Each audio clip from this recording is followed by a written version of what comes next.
हाँ जी, अस्सलाम वालेकुम। की हाल है सब दोस्तों का? उम्मीद करना तुसी बिल्कुल ठीक होवोगे और मैं भी अल्लाह के फजलो करम ना बिल्कुल ठीक ठाक हाँ। और आज जनाब मौजूद हाँ मास्टर स्टेशन ते बिल्कुल अगे तुसी वेख रहे हो।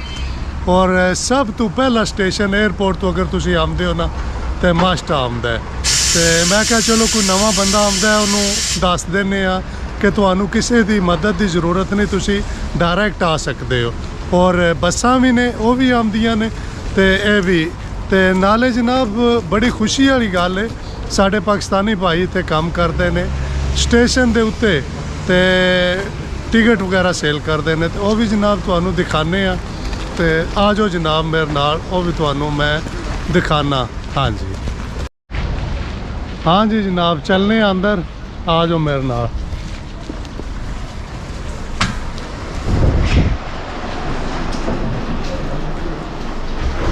हाँ जी अस्सलाम वालेकुम।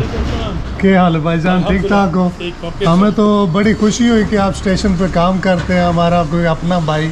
तो भाईजान अगर स्टॉकहोम सिटी जाना हो यहाँ पर किसी नए बंदे ने तो कैसे वो जाएगा? कोई बहुत ईजी है, आप इधर से जाना। अच्छा आपके पास मैप है, ठीक है। नाश्ता में आप इधर से डायरेक्ट ट्रेन जा रहे हैं स्टॉकहोम सिटी में। अच्छा अच्छा, बाद में आपको अच्छा मैप भी मिलता है स्टॉकहोम। चलो जनाब बहुत शुक्रिया क्योंकि लोग खड़े हैं पीछे। हाँ। तो इंशाल्लाह फिर ज़िंदगी रही तो इंशाल्लाह। ओके जनाब, बहुत शुक्रिया, अल्लाह हाफिज़। लो जी, क्योंकि रश काफ़ी ज़्यादा है और ये मेन स्टेशन है और मेरा दिल नहीं था कि उनको ज़्यादा टाइम उनका लोम है। और ये जी बिल्कुल आपको वो बाकायदा मैप देते हैं और आपने जहाँ भी जाना हो आप जा सकते हैं यहाँ से। कोई किसी की ये नहीं कि मदद की ज़रूरत कि मैं पता नहीं अब इंटर होऊंगा तो मेरा क्या बनेगा, ये वो आपको किसी की मदद की ज़रूरत नहीं। आप अगर थोड़ी बहुत इंग्लिश भी आती है तो उसमें भी आप बात कर सकते हैं। लो जी चलने आगे बसां वो भी तो दसना कि एयरपोर्ट तो बसां केड़ियां आउंदियां। आ जाओ मेरे नाल।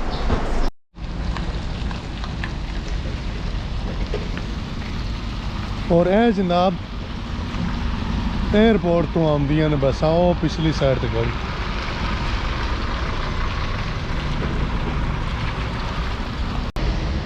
और यह जनाब मैं हूँ आए हाँ बिल्कुल बस के सामने तो नज़र आ रही है 583 बस आयरलैंड का लिखे है वो ऊपर।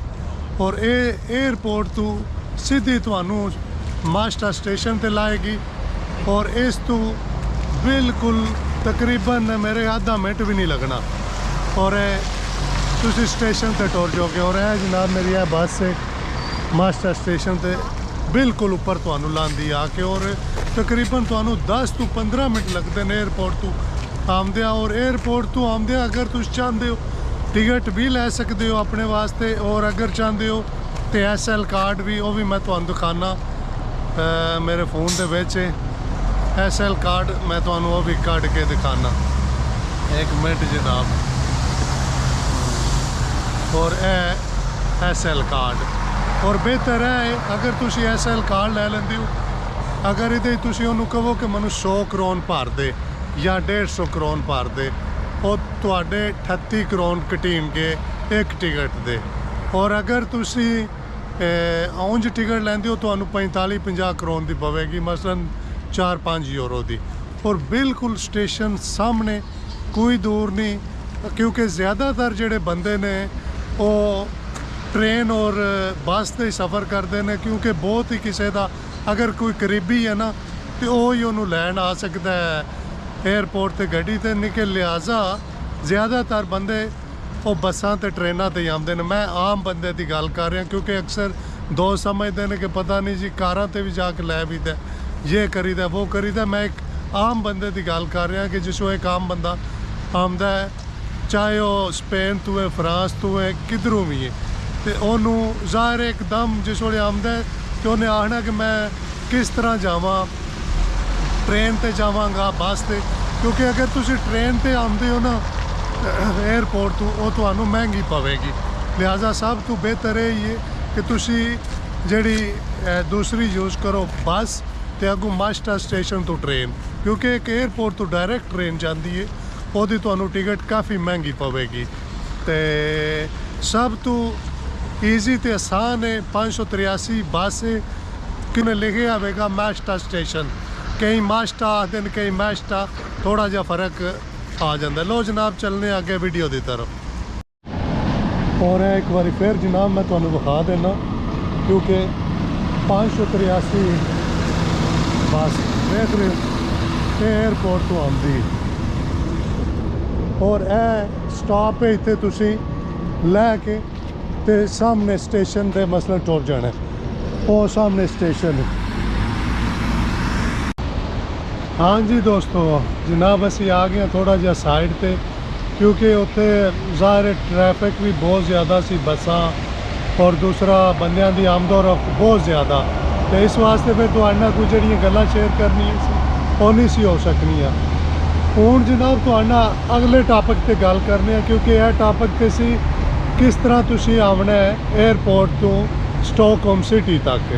और एयरपोर्ट और भी हैं ने, मालमो, गौतमबर्ग, बहरहाल मेन जिहड़ा एयरपोर्ट है वो यही ज़्यादातर आवाम इत्थे ही आती है। और ये पढ़े लिखे बंदियां नूं ते तकरीबन पता लग जाता है। बहरहाल जेड़े मेरे वर्गे अनपढ़ ने या कोई उन्होंने इन्हां चीज़ों का नहीं पता लगता। और सानू जाना पै जे दूसरे मुल्क तो एक बार लगता कि यार पता नहीं कितने टुर चले हैं, अगू किकण जावांगे, शहर किकण जावांगे, केड़ी बस ते बैठना, केड़ी ट्रेन ते बैठना। तो लो जनाब आमने असल वीडियो के टॉपिक की तरफ, क्योंकि मौसम हुण खुल रहे हैं और दिन जड़े ने उंज भी वड्डे हो रहे हैं, क्योंकि अगे तो इत्थे रात जी 2:30 बजे हो जाती सी ते उधरों जड़ा चानना उजाला समझो तकरीबन 9-10 बजे आस्ता आस्ता होंदा सी। ते हुण जनाब वो बंदे जेड़े अक्सर मैनूं कॉमर्स करते हैं कि केड़ा मौसम अच्छा है, आना चाहिए सानू इत्थे, केड़े मौसम में कोई कम्मां दे सबब बनते हैं।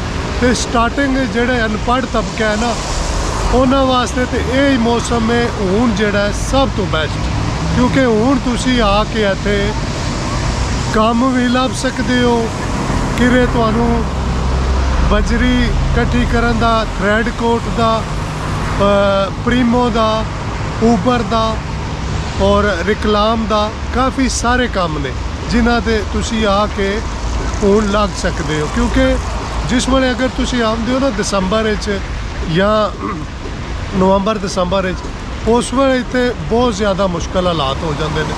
हुण क्योंकि मौसम खुल रहा है और मैं अगे भी कहा जनाब ये उन्होंने बंदियां वास्ते मैं वीडियो बना रहा जिन्होंने फैमिली की प्रॉब्लम है। क्योंकि यूनान का तो मैनूं पता है काफ़ी अरसे तो मैं खुद अप्लाई किए सी, कोई गल बात नहीं है। और इत्थे आया अल्लाह का शुक्र है मेरे 20 दिनों पेपर निकल आए। और इत्थे अगर तुसी पढ़े लिखे हो किसी भी कंट्री तो आते हो, तुसी एक 6 महीने या साल स्कूल जाओ ना, हुण ट्रेन स्टेशन मैशटा ते तुसी वेख्या साडे पाकिस्तानी भाई काम कर रहे सी और बड़ी खुशी हुई है। उन्हें हालांकि क्या कि आओ बनाओ तुसी, और बाद मैं जिस वेले उन्होंने को खुदाफज किया मैं क्या नहीं यार तुहाडी ड्यूटी का टाइम है, अच्छा नहीं लगता मैनूं, क्योंकि मैं खुद समझना है नहीं कि मैं किसी को डिस्टर्ब करा। तो लिहाजा जनाब यह मौका बहुत अच्छा है अगर तुसी आना चाहते हो। मौसम खुल रहे ने और इत्थे तो तकरीबन 12 महीने ही सर्दी होती है ना, समझियो कि पता नहीं तो 40 ते टंपरेचर टुर जाएगा। वो गल को नहीं जेते कि पता है तो मई जून भी किस वेले इतने को गर्मी होगी कि नाल ही घंटे बाद तो ठंड लगन लग पेगी, क्योंकि मौसम चेंज होंदे बिल्कुल नहीं पता लगता। और इस टाइम मैं जनाब माश्टे दे विच और बहुत खूबसूरत इलाका है, बतका वगैरह वेख रहे हो तुसी।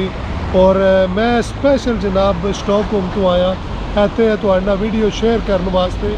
और यह वीडियो मैं अंदर बह के बना सकता सी, पर मैनू अच्छा लगता है कि मैं तुहाडे नाल हकीकत ते जिहड़ी सामने चीज़ है वो शेयर करा। क्योंकि मैनू ये नहीं कि मैं जाके अंदर सोफे ते हीटिंग वाले कमरे ने तो उन्होंने जाके जनाब बह के नहीं बिल्कुल है। वेखो हुण पाकिस्तानी भाई नाल गल हुई है, उन्होंने कहा जनाब कोई मसला नहीं, अक्सर आमदे ने दोस्त पाकिस्तानी ते वो अक्सर पुछते ने वो मैं जाना स्टॉकहोम फलां जगह जाना, एड्रैस होंदा है उन्होंने कोले, उन्होंने नहीं पता लगता।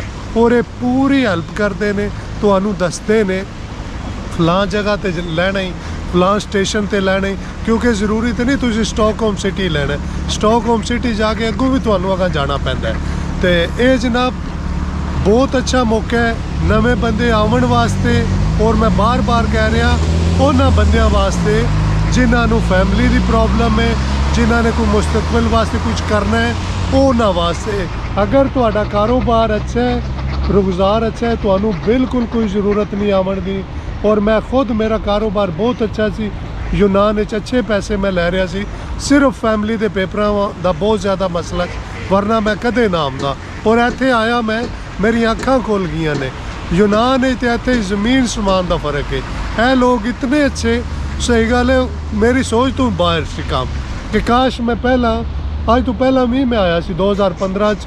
ਉਹ ਮੈਂ ਵੀ ਇਸ ਗੱਲੇ ਤੁਹਾਨੂੰ ਦੱਸ ਰਿਹਾ, ਮੈਂ ਦਸੰਬਰ ਵਿੱਚ ਆਇਆ ਸੀ ਔਰ ਮੈਂ ਨੱਸ ਗਿਆ ਸੀ। ਮੈਂ ਇੱਥੇ ਵੇਖਿਆ ਜਨਾਬ ਰਾਤ ਦਿਹਾੜ ਇੱਥੇ ਹਨੇਰਾ ਹੀ ਹਨੇਰਾ ਪਿਆ ਹੈ, ਕਿੱਧਰ ਜਾਏ ਬੰਦਾ। ਮੈਂ ਕਿਹਾ ਮੈਂ ਕਿੱਥੇ ਆ ਕੇ ਫਸ ਗਿਆ। ਫਿਰ ਮੈਂ ਮਹੀਨਾ ਰਹਿ ਕੇ ਨੱਸ ਗਿਆ। ਔਰ ਫਿਰ ਮੈਂ ਜਿਸ ਵੇਲੇ ਆਇਆ ਦੁਬਾਰਾ, ਹੁਣ ਮੈਂ ਇਤਨਾ ਕੁ ਪਛਤਾਇਆ ਕਿ ਕਾਸ਼ ਮੈਂ 2015 'ਚ ਇੱਥੇ ਹੁੰਦਾ ਆਇਆ ਤੇ ਉਹਨੂੰ ਮੇਰੇ ਕੋਲ ਪਾਸਪੋਰਟ ਹੋਣਾ ਸੀ ਸਵੀਡਨ ਦਾ। ਔਰ ਯੂਨਾਨ ਵਿੱਚ ਮੈਨੂੰ 40 ਸਾਲ ਵੀ ਲੱਗ ਜਾਂਦੇ ਨਾ ਤੇ ਮੈਨੂੰ ਪਾਸਪੋਰਟ ਕਿਸੇ ਨਹੀਂ ਸੀ ਦੇਣਾ। ਉਹਨਾਂ ਦੇ ਤੇ ਯਾਰ ਪੇਪਰਾਂ ਦਾ ਇਤਨਾ ਕੁ ਮਸਲਾ ਹੈ ਕਿ ਤੁਹਾਡੇ ਅਗਰ 1-2 ਮਹੀਨੇ ਦਾ ਟੈਕਸ ਨਹੀਂ ਨਾ ਗਿਆ ਤੇ ਤੁਹਾਨੂੰ ਕੀ ਪਤਾ ਕਿਤਨੀ ਜ਼ਲਾਲਤ ਉਠਾਣੀ ਪਵੇ। ਕੰਮਾਂ ਤੋਂ ਕੀ ਪਤਾ ਛੁੱਟੀ ਕਰੋਗੇ ਤਾਂ ਸ਼ਾਮ ਕੇ ਛੁੱਟੀ ਹੋ ਜਾਏਗੀ। ਔਰ ਉਹਨਾਂ ਦੇ ਰੂਲ ਸਾਹਿਬ ਬਹੁਤ ਸਖਤ ਨੇ। ਕੰਮ ਇਤਨੇ ਕੁ ਜਨਾਬ ਜਲਦੀ ਕਰਨਾ ਪੈਂਦਾ, ਭੱਜ ਨੱਸ ਕੇ ਕਰਨਾ ਪੈਂਦਾ। ਔਰ ਜਿਸ ਵੇਲੇ ਤੁਸੀਂ ਸਵੀਡਨ ਚਾਹੋਗੇ ਨਾ, ਉਹ ਹੀ ਭੱਜ ਨੱਸ ਤੁਸੀਂ ਇੱਥੇ ਕਰੋਗੇ ਕਿ ਤੁਹਾਨੂੰ ਆਖਣ ਕਿ ਯਾਰ ਕੀ ਕਰਨਾ ਹੈ, ਬਹਿਰ ਹੈ ਨਾ, ਕੋਈ ਬੰਦਾ ਮਗਰ ਲੱਗਿਆ ਤੇਰੇ। ਔਰ ਮੈਂ ਖੁਦ ਇੱਥੇ ਜੋ ਸਟਾਰਟਿੰਗ ਵਿੱਚ ਆਇਆ, ਮੈਨੂੰ ਇੰਜੇ ਉਹ ਮੈਨੂੰ ਉਹਨਾਂ ਆਖਿਆ ਕੀ ਗੱਲ ਯਾਰ, ਮੈਂ ਤੇ ਆਖਿਆ ਆਪਣੇ ਨੂੰ ਅੱਛਾ ਕੰਮ ਕਰਾਂ। ਬੰਦੇ ਦਾ ਪਤਾ ਜੇ ਨਵੇਂ ਬੰਦੇ ਦਾ ਇਹ ਹੁੰਦਾ ਕਿ ਮੈਂ ਅੱਛਾ ਵਿਖਾਵਾਂ, ਅੱਛਾ ਕੰਮ ਕਰਾਂ ਤਾਂ ਕਿ ਅੱਗੋਂ ਮੇਰਾ ਕੰਮ ਪੱਕਾ ਹੋ ਜਾਏ। ਤੇ ਲਿਹਾਜ਼ਾ ਉਹ ਇਸ ਵਾਸਤੇ ਜਨਾਬ ਜਿਸ ਵੇਲੇ ਤੁਸੀਂ ਇੱਥੇ ਆਉਂਦੇ ਹੋ, ਇਹ ਬਹੁਤ ਅੱਛਾ ਇੱਕ ਮੌਕਾ ਹੈ। ਉਹ ਤੁਹਾਨੂੰ ਜੌਬ ਦੇ ਉੱਤੇ ਬਿਲਕੁਲ ਈਜ਼ੀ ਜੌਬ ਹੁੰਦੀ ਹੈ, ਕੋਈ ਮੁਸ਼ਕਲ ਨਹੀਂ। ਹਾਂ ਸਵੀਡਿਸ਼ ਕੰਪਨੀ ਦੀ ਗੱਲ ਕਰ ਰਿਹਾ ਮੈਂ, ਦੂਸਰੀ ਆਪਣੇ ਦੇਸੀਆਂ ਦੇ ਉਹ ਹੀ ਹਿਸਾਬ ਜੇ ਇੱਥੇ ਵੀ ਥੋੜ੍ਹੇ ਜਿਹੇ ਕੋਈ ਤੇ ਬਹੁਤ ਅੱਛੇ ਬੰਦੇ ਨੇ, ਤੇ ਕੋਈ ਜਿਹੜੇ ਨੇ ਉਹ ਵਿਚਾਰੇ ਕਈ ਉਹਨਾਂ ਕੋਲ ਰੋਂਦੇ ਹੁੰਦੇ ਨੇ ਵੀ ਸਾਡੇ ਪੇ ਸਲਿੱਪ ਨਹੀਂ ਲੱਭੀ, ਮੇਰੇ 2 ਮਹੀਨਿਆਂ ਦੇ ਪੈਸੇ ਨਹੀਂ ਲੱਭੇ, ਕਈਆਂ ਦੇ ਕਾਗਜ਼ ਰਿਜੈਕਟ ਹੋ ਗਏ ਨੇ, ਕਈ ਰੋਣ ਧੋਣ ਨੇ। ਉਹ ਗੱਲ ਮੇਰੀ ਬਹੁਤ ਲੰਬੀ ਹੋ ਜਾਏਗੀ ਇਸ ਤਰ੍ਹਾਂ ਕਰਿਆ। ਤੇ ਜਨਾਬ ਹੋਰ ਕੋਈ ਅਗਰ ਇਨਸ਼ਾਅੱਲਾ ਕੋਈ ਵੀ ਮੇਰੇ ਕੋਲ ਹੋਈ ਬਹੁਤ ਜਲਦ ਤੁਹਾਡੇ ਨਾਲ ਉਹ ਵੀ ਸ਼ੇਅਰ ਕਰਾਂਗਾ। ਮੇਰੀ ਕੋਸ਼ਿਸ਼ ਹੁੰਦੀ ਹੈ ਜਿਹੜੀ ਕੋਈ ਨਵੀਂ ਅਪਡੇਟ ਆਵੇ ਉਹ ਤੁਹਾਡੇ ਨਾਲ ਸ਼ੇਅਰ ਕਰਾਂ। ਔਰ ਅੱਜ ਨਾ ਮੈਂ ਆਇਆ ਸੀ ਇੱਥੇ, ਬਹੁਤ ਪਿਆਰਾ ਇਲਾਕਾ ਹੈ ਔਰ ਬਰਫਾਂ ਸ਼ਰਫਾਂ ਤਕਰੀਬਨ ਖੁਰ ਗਈਆਂ ਨੇ। ਅੱਜ ਹੀ ਆ ਬੱਦਲ ਬਣਿਆ ਨੇ ਕਿ ਧੁੱਪ ਚੜੀ ਸੀ, ਬੜੀ ਸੋਹਣੀ ਧੁੱਪ ਚੜੀ ਸੀ।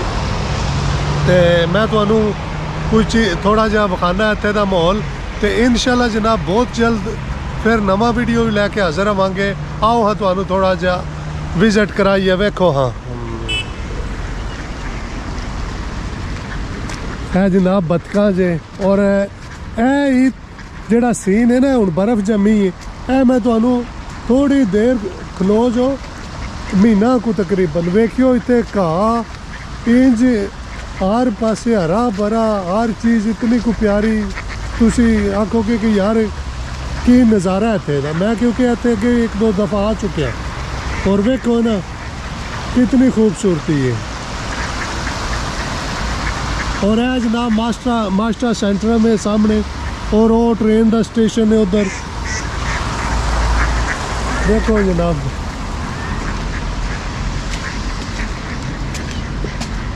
कितना इंजॉय हो रहा है। और ये सिर्फ है नहीं, वो दूर तक ही जाएगी।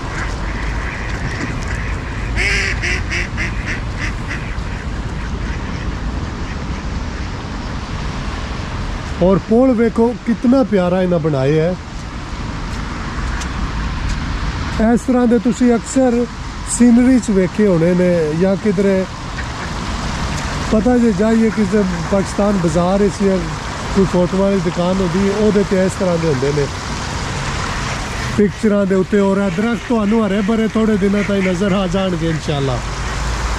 तो लो जी दोस्तों, वीडियो काफ़ी लंबा हो जाना क्योंकि गल्लां काफ़ी सारियां होंदियां ने। ਔਰ ਖਾਸ ਕਰ ਵੀਡੀਓ ਬਣਾਉਂਦਿਆਂ ਕੋਈ ਨਹੀਂ ਵੀ ਯਾਦ ਰਹਿੰਦੀਆਂ ਤੇ ਮਾਜ਼ਰਤ। ਔਰ ਇਨਸ਼ਾਅੱਲਾ ਜਨਾਬ ਬਹੁਤ ਜਲਦ ਨਵਾਂ ਵੀਡੀਓ ਲੈ ਕੇ ਤੁਹਾਡੀ ਖਿਦਮਤ ਵਿੱਚ ਹਾਜ਼ਰ ਹੋਵਾਂਗੇ। ਇਹ ਸੀ 2-4 ਗੱਲਾਂ ਮੇਨ ਕਿ ਨਵੇਂ ਆਉਣ ਵਾਲਿਆਂ ਬੰਦਿਆਂ ਵਾਸਤੇ। ਔਰ ਦੂਸਰੀ ਇੱਕ ਹੋਰ ਗੱਲ ਹੈ ਕਿਉਂਕਿ ਦਿਨ ਬ ਦਿਨ ਸਖਤੀ ਹੋ ਰਹੀ ਜੇ ਦਿਨ ਬ ਦਿਨ, ਕਿਉਂਕਿ ਟੈਕਸ ਨੰਬਰ ਵਾਸਤੇ ਵੀ 2-2 3-3 ਮਹੀਨੇ ਲੱਗ ਜਾਂਦੇ ਨੇ, ਲਿਹਾਜ਼ਾ ਵੀਡੀਓ ਲੰਬਾ ਹੋ ਜਾਣਾ ਕਾਫੀ ਸਾਰਾ। ਤੇ ਇਨਸ਼ਾਅੱਲਾ ਇਸ ਟਾਪਿਕ ਤੇ ਵੀ ਫਿਰ ਬਹੁਤ ਜਲਦ ਗੱਲ ਕਰਾਂਗੇ। ਦੁਆਵਾਂ 'ਚ ਯਾਦ ਰੱਖਣਾ ਤੇ ਰੱਬ ਸੋਹਣੇ ਦੇ ਵੱਲ। ਓਕੇ।